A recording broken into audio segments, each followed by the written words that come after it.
I bought my house in Millbrook, a small town about 40 minutes outside Albany, New York, 3 years ago, mostly because it was cheap, quiet, and had good bones.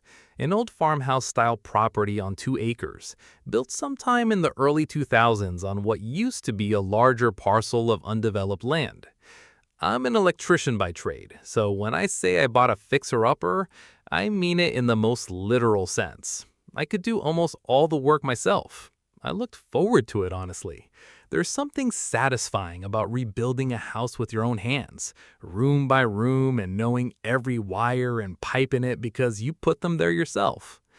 The basement was the last major project. It had been finished at some point by a previous owner, cheaply with water-damaged drywall and a drop ceiling that smelled like decades of mildew every time it rained. I gutted it down to the studs over a long weekend in April, tearing out drywall in sections, hauling debris to the dump, planning to reframe and insulate properly before putting in new walls. I found the flyer behind the drywall on the north wall, the one that backed up against the hillside the house was built into. It had been folded in quarters and wedged between two studs, protected just enough from moisture that it hadn't fully disintegrated, though it was yellowed and brittle at the edges. A missing persons flyer, the kind you'd have seen stapled to telephone poles and taped in gas station windows back in the 90s. A photocopied photo of a young woman, maybe early 20s, with the words "missing" across the top in bold type. A name, Renata Kovalek, a date of birth and a last seen date of August 14, 1997, along with a description of what she'd been wearing and a phone number for the Millbrook Police Department that, when I later checked, had been disconnected for over a decade. The house records showed it was built in 2003, 6 years after Renata Kovalek went missing. Someone had put that flyer inside the wall of a house that didn't exist yet when she disappeared. I want to be honest that my first reaction wasn't dread, it was curiosity. The same curiosity that makes people binge true crime podcasts on their commute. I set the flyer aside, finished framing the wall that day, and that night I did what anyone with an internet connection and a mild case of insomnia would do. I searched her name.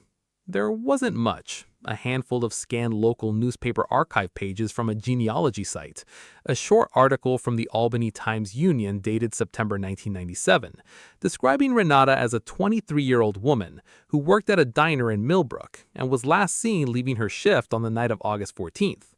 The article mentioned she was engaged to be married, that her fiancé had reported her missing when she didn't show up for a family dinner 2 days later, and that police at the time considered foul play a possibility, but not the leading theory, with some vague language suggesting investigators initially believed she may have simply left town, possibly related to personal matters, a phrase that in 1997 newspaper speak usually meant the police assumed the woman had run off rather than been harmed.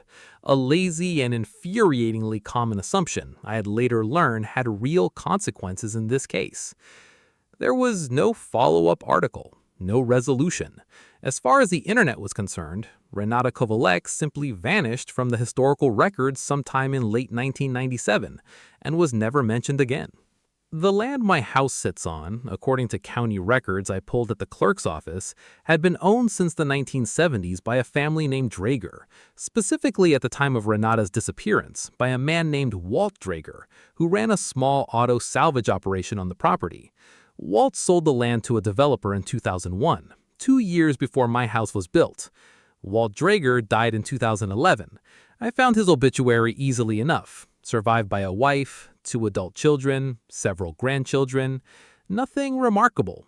A man who lived his whole life in Millbrook, and, according to the obituary's careful, generous language, loved fishing, his grandchildren, and a good story.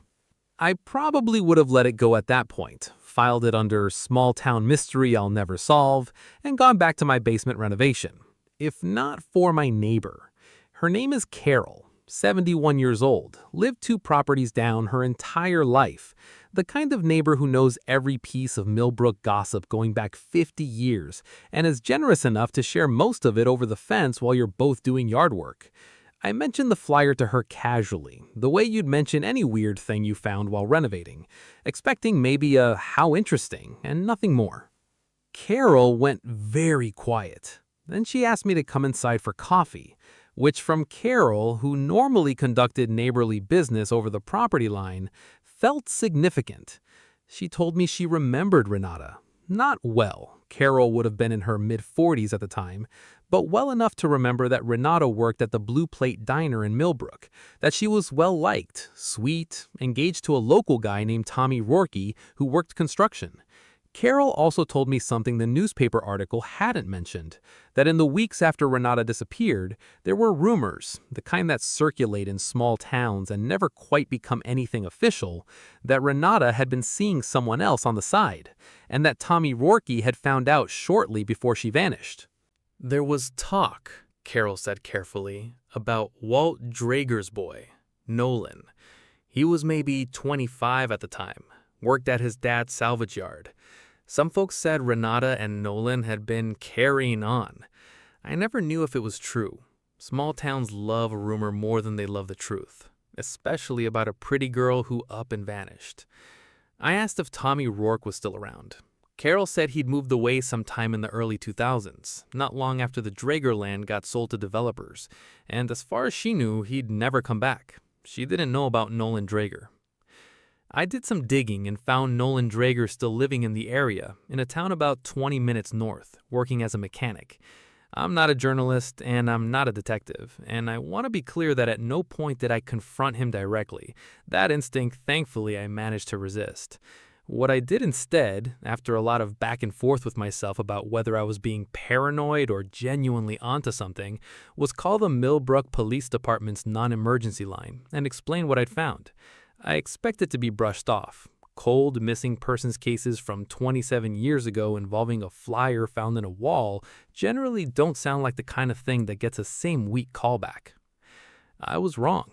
A detective named Ruiz called me back within 2 days, and it became clear fairly quickly that Renata Kowalczyk's case wasn't as cold or forgotten as the internet had suggested. Detective Ruiz explained, carefully, that the case had technically remained open the entire time, one of a handful of unsolved missing persons files the department still reviewed periodically, and that new forensic techniques, genetic genealogy in particular, had led them to reopen several old cases in the past few years with fresh eyes. My flyer, oddly enough, wasn't the breakthrough. It turned out the breakthrough had already happened 8 months earlier, quietly, before I'd even bought the house. Here's what Detective Ruiz eventually told me once the investigation reached the point where information became public. In the early 2020s, as part of a cold case review, investigators had exhumed and tested unidentified remains found decades earlier in a wooded area about a mile from the old Drager salvage property.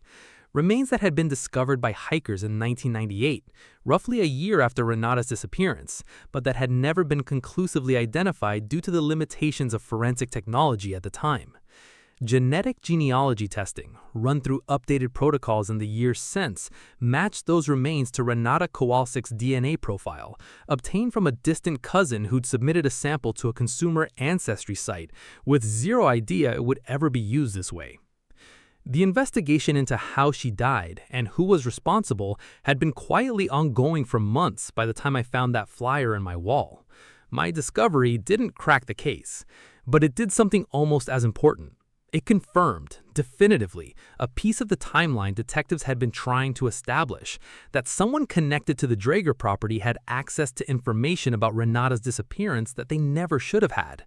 Someone who cared enough, or felt guilty enough, or was frightened enough to hide a missing persons flyer inside the wall of a house built years later on land that used to belong to the man, whose son was the primary person of interest.